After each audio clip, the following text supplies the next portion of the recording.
Salve rastreadores, por aqui Rastreamento Humano, trazendo mais um vídeo. Hoje aqui abordando um tema importante referente ao uso da aeronave quando também estiverem sendo empregadas nas buscas de pessoas, equipes de rastreamento humano e também de rastreamento com cães.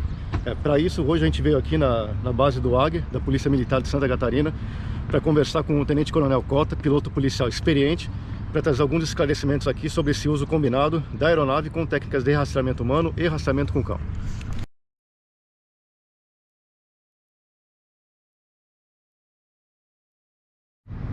Bom, estamos aqui com o Tenente Coronel Cota, o piloto policial experiente aqui, já atuante em vários tipos de missões.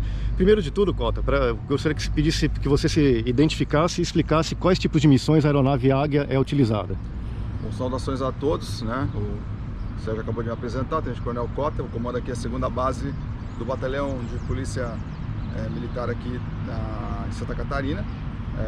Nossa missão, né, a nossa natureza de missão em relação ao serviço aéreo é considerada multimissão, né? Então nós agregamos uma série de atividades aqui ao qual a gente potencializa o uso da aeronave. Então, desde as ações policiais, que são o nosso carro-chefe em relação aí aos acionamentos, mas também realizamos ali a parte de atendimento pré-hospitalar, salvamentos em meio terrestre e aquático. Então nós temos toda uma expertise aí que desde a gênese do batalhão, nos idos de 86, viemos a desenvolver e atendendo aí a toda a sociedade aqui do nosso estado.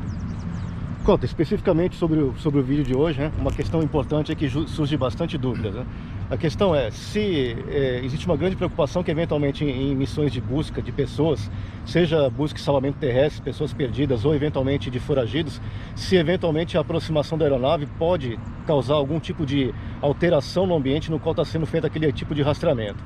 Então, para tentar trazer alguns esclarecimentos e tentar, quem sabe, futuramente criar alguma diretriz específica de atuação nesses casos. Então, uma primeira pergunta, Cota.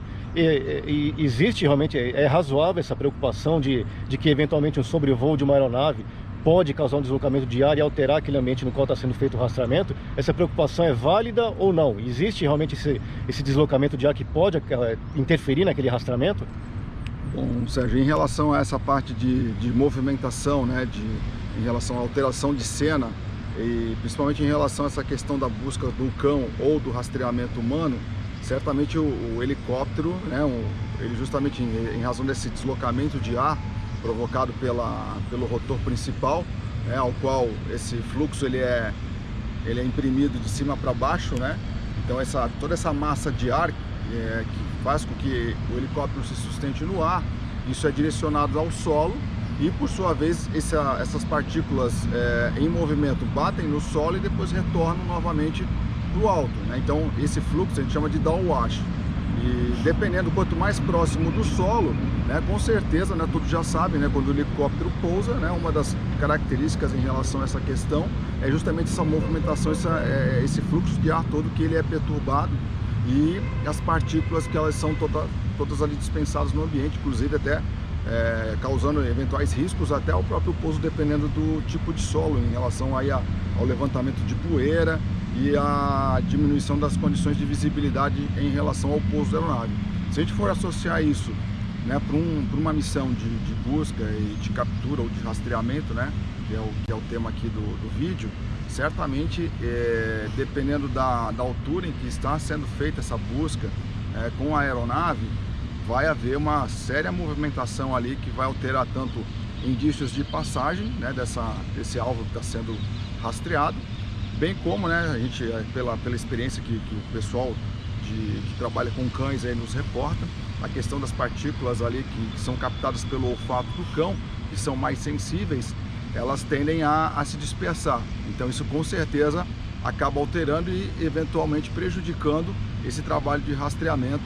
Então é necessário que haja uma coordenação entre as equipes que estão trabalhando com os cães em solo e com a equipe que se encontra com a aeronave no local. Então recomendo que a primeira ação a ser adotada numa missão que envolva cães e aeronaves é que, antes de iniciar os trabalhos, né, se coordenem no sentido de verificar o quanto é válido, né, a presença da aeronave, né, e o quanto é válido não movimentar a cena em relação à possibilidade do cão ou do rastreador, né, vir a ter sucesso na sua missão. Então, havendo essa coordenação, eu acredito que a gente consegue ter um bom desempenho de uma ação coordenada, como eu acabei de falar.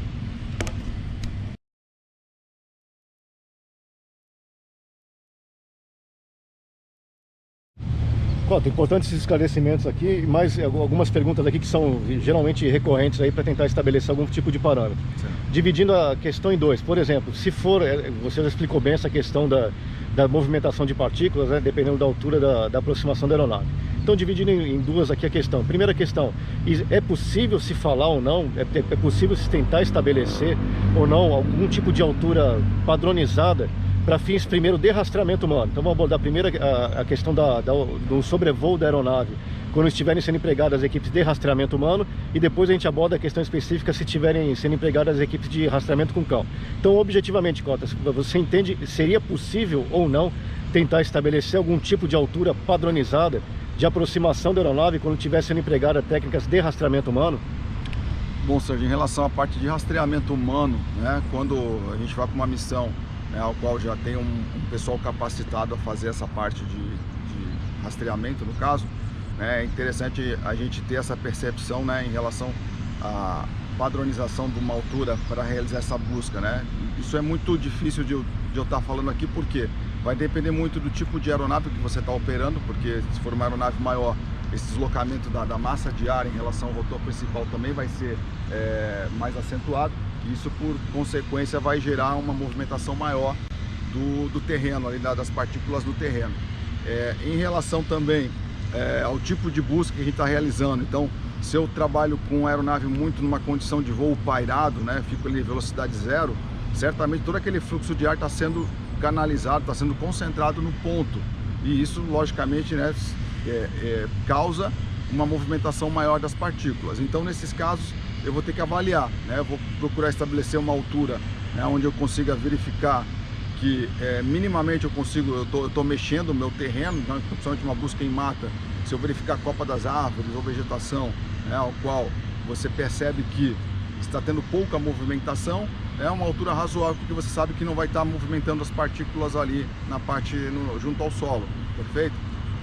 Outra questão que a gente também pode verificar, se eu mantenho uma certa velocidade ali mínima de deslocamento, isso também faz com que diminua a minha movimentação dessas partículas no terreno.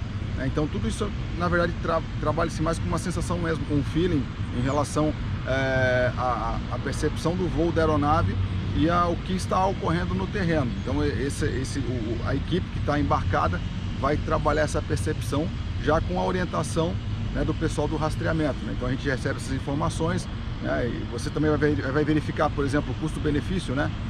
Dependendo da busca, o quanto tempo demandou em relação à última vez que teve um contato com o alvo ou a posição conhecida daquele alvo. Então tudo isso vai verificar se compensa ou não a gente deixar preservar mais esse local, priorizando o trabalho do rastreador, ou efetivamente vamos priorizar a busca aérea ali, um pouco mais agressiva, em detrimento até desse rastreamento. Então, o que eu volto a falar mais uma vez, essa coordenação é bastante importante para você definir o que vai predominar no tipo da operação, a busca aérea ou o rastreamento. Conta, só para não ficar dúvida, então, a questão que a gente tinha conversado antes, então, alguns pontos importantes. Primeiro, é que, me corrija se estiver errado, visualmente a equipe que está na aeronave consegue detectar mais ou menos se está vendo aquela turbulência na vegetação ou não.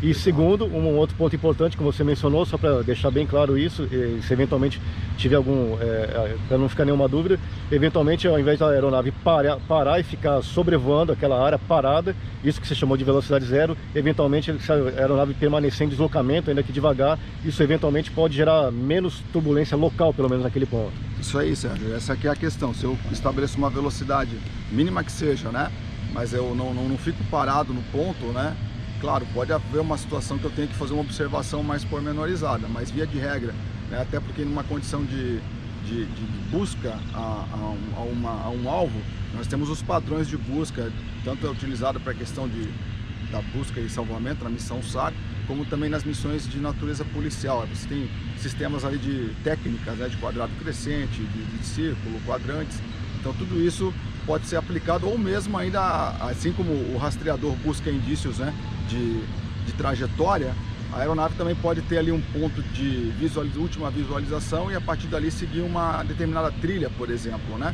Então, se isso vai interferir o trabalho do rastreador posteriormente, eu posso trabalhar numa configuração de voo um pouco mais alta, mantendo uma velocidade mínima de deslocamento para justamente fazer com que toda essa massa de ar que está sendo deslocada pela aeronave, ela seja, digamos assim, dissipada de uma maneira mais uniforme, mais constante, não fique concentrada num único ponto. Então, uma das técnicas que eventualmente pode ser utilizada com a aeronave é justamente essa configuração de voo, né? Mexendo o mínimo possível a altura da copa das árvores, por exemplo, se for uma vegetação mais alta, né? Você tem essa percepção e havendo um deslocamento para evitar que haja concentração desse fluxo de ar em um determinado ponto específico.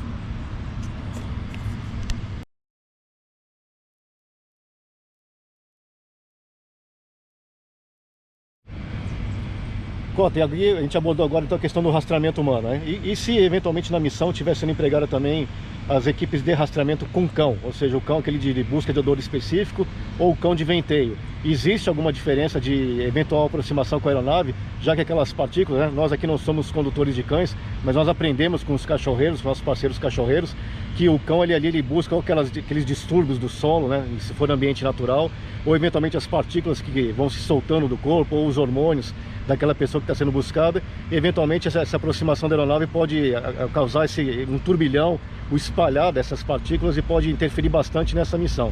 Do ponto de vista do piloto de helicóptero nessas operações, você entende que é possível tentar estabelecer algum tipo de diretriz de aproximação nos casos em que estiverem sendo utilizados o rastreamento com emprego de cães? Bom, Sérgio, em relação à parte de busca, né, com o emprego de cães, né, também pela experiência que o pessoal nos reporta, existe essa preocupação efetiva em relação a essa movimentação dessas partículas que são captadas aí através do olfato, né? E então é muito mais sensível em relação ao que a gente falou anteriormente, por conta da movimentação física de um objeto em decorrência desse fluxo de ar da aeronave. Então é mais sensível em relação à busca com cães, né? Então, nesse sentido, a gente acaba adotando aqui através de processo empírico mesmo, mas a gente busca, né? A gente sabe que a tendência, né, de uma pessoa que não quer ser identificada, né, ela quer se manter oculta ali em relação cometimento de crime, né? Já diferente de uma situação de uma pessoa que está sendo que está havendo uma busca para um salvamento, a pessoa quer ser encontrada. Então, nesse sentido, a gente sabe que quando a aeronave está deslocando uma missão policial em uma condição de captura de um criminoso, a tendência, quando ele escutar o barulho da aeronave, é ele não se movimentar, é ele parar a movimentação, porque justamente ele tem esse receio de ser denunciado, da posição dele ser denunciada durante essa movimentação, né? Então a gente sabe que, havendo essa tendência da pessoa não se movimentar numa busca criminal e havendo ainda ali uma condição efetiva do cão aproveitar essa questão de captura dos odores, ali, toda aquela parte, né, que vai promover o rastreamento com o emprego do cão, então a gente às vezes acha mais interessante que a aeronave faça um trabalho de perímetro e não se concentre efetivamente num possível itinerário daquele alvo. Porque daí, fazendo um trabalho de perímetro, o próprio som da aeronave, né, mantendo esse cerco, né, e a passagem ali determinando uma cerca virtual, né, faz com que a tendência de movimentação dessa pessoa, desse alvo, ela seja diminuída. E por consequência isso vai fazer o quê? Com que a distância, havendo uma efetiva ação do cão, essa possibilidade de encontrar mais rápido ela seja conseguida, né? Então, uma das formas que a gente tem, né? Então, respondendo a pergunta inicial, é mais sensível, né, a questão de trabalho aeronave-cão em relação à movimentação daquela massa de ar, né, daquelas partículas captadas por olfato? Com certeza ela é mais sensível. Então a gente tem que ter essa primeira situação, é comunicar com o condutor, verificar, ó, podemos fazer a busca, você prefere que a gente faça um perímetro? Havendo essa concordância, então a gente já tem a missão definida e a gente passa para a execução. E depois faz uma reavaliação, de repente o cão encontrou o alvo, perfeito, fechou ali a nossa missão. Caso contrário, a gente reavalia e vê se alternamos a busca para uma missão mais aproximada por parte da aeronave, retirando o cão, né? Ou ainda com a parte de um cão que está mais especializado para fazer ali uma captura através de movimentação do alvo, né? Então a gente pode até fazer um trabalho um pouco mais aproximado, porque o cão vai estar não vai estar priorizando a questão da captura do olfato, mas principalmente a questão de visualização, né? E é lógico, também a gente tem que cuidar, né, em relação ali o som, né, também, querendo ou não, né, quanto mais próximo a aeronave estiver, né, da célula que está fazendo a patrulha, a incursão, com certeza, né, o som também é um recurso tático bastante interessante para quem está dentro da busca, né, se valer de pequenos barulhos que podem indicar a presença ou não de alguém ali nas proximidades. Então a gente também avalia isso, se a aeronave pode estar prejudicando a missão nesse sentido. Cota, excelente. E só para esclarecer, Cota, para não ficar nenhuma dúvida, quando você fez referência a fazer um perímetro, mais ou menos seria isso. Então não eventualmente sobrevoar com a aeronave exatamente no ponto que o cão está atuando, mas sim nas áreas do entorno, por exemplo. Seria mais ou menos isso? Exato. A nossa primeira missão, quando a gente vai para uma condição de captura, é tentar delimitar uma área, né? Porque não adianta você não saber, né, qual é a extensão em relação a quanto tempo que já ocorreu o fato, há indícios de direcionamento desse alvo. Então, com base nisso, essa é a primeira, chegando numa cena de ocorrência, é o que a gente primeiro busca levantar. Qual que é o perímetro, né, de acordo com esse cenário inicial. Feito isso, chegou ali um cão em condições de fazer essa busca através de olfato, então a gente já estabelece esse perímetro, já comunica com a equipe, né, que vamos ficar empenhados nesse tipo de missão, havendo comunicação também bilateral, é muito importante que a gente consiga, mesmo durante o decorrer da missão, ter condições de comunicação, e a partir de então o pessoal é lançado no terreno e passamos a fazer esse trabalho de perímetro, perfeito? E aí, num outro momento, né, verificou-se que a questão do cão ali não identificou o alvo ou perdeu o rastro, né, a gente retorna, faz uma reavaliação, né, entrou um rastreador humano, por exemplo, e aí a gente pode fazer uma busca um pouco mais aproximada. Então, não existe, o que é importante é saber esses conceitos, né, que se relacionam numa operação, e você saber qual a melhor maneira de empregar em relação custo-benefício, né? O que vai ser mais efetivo de acordo com aquelas variantes que você tiver na tua ocorrência ali que se apresenta no momento.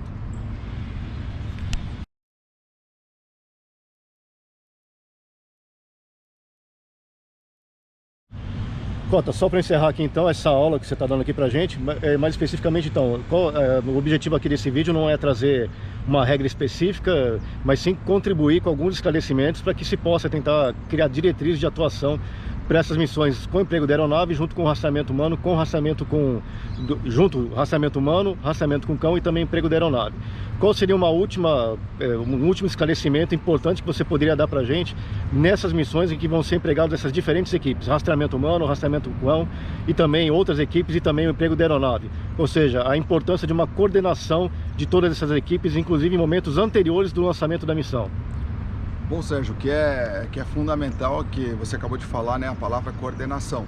E em se tratando de uma missão complexa que envolvam várias especialidades, como é o caso aqui, a gente está com um cão ou mesmo um especialista em rastreamento, né, e uma equipe embarcada, cada um com a sua expertise, com a sua doutrina de atuação, é que haja uma condição inicialmente de treinamento, né, então treinar previamente, né, cada um tem a sua rotina de treinamento, mas que eventualmente, né, esses serviços se unam e façam treinamentos conjuntos. E isso vai dar uma segurança, né, uma obtenção de resultados muito mais efetiva, porque você começa a conhecer as peculiaridades de cada serviço, né, e você consegue, através aí de um processo mesmo, até uma metodologia, você consegue identificar pontos que funcionam e outros que não funcionam. E aí você vai criando a sua doutrina de trabalho, né? E ter um sistema de coordenação de ocorrências que seja relativamente unificado, que todos falem uma mesma linguagem, né? Então, que tenha um protocolo, né? A gente estava falando de questão de protocolo de busca com aeronave. É interessante, nós temos vários POPs, que nós chamamos, né, procedimentos operacionais padronizados, e para uma operação dessa envergadura também é interessante que essas unidades procurem ter seus protocolos de ação unificada, para que a gente tenha realmente essa questão, né, que eu acabei de falar anteriormente, de custo-benefício, realmente bem dimensionada de acordo com a cena de ocorrência. Então, havendo né, essa interatividade entre os serviços de forma constante, não somente na ocorrência, mas principalmente antes que ela aconteça de forma rotineira, a gente consegue ter uma boa resposta quando o evento vier a ocorrer. Excelente, Cota, agradeço pelos esclarecimentos. Mais uma vez, nosso objetivo aqui do rastreamento humano, do Cota, não é criar regras específicas, cada equipe sabe suas próprias condições. A intenção é trazer alguns esclarecimentos para que daí as equipes deliberem entre si, tracem seus próprios procedimentos, mas o nosso objetivo aqui é trazer alguns esclarecimentos, é o único objetivo. Então, eu agradeço mais uma vez ao Cota aqui, da Companhia Aérea da Polícia Militar de Santa Catarina, trazendo esses esclarecimentos aí sobre o uso integrado das equipes de rastreamento humano, rastreamento com cão e também do emprego da aeronave.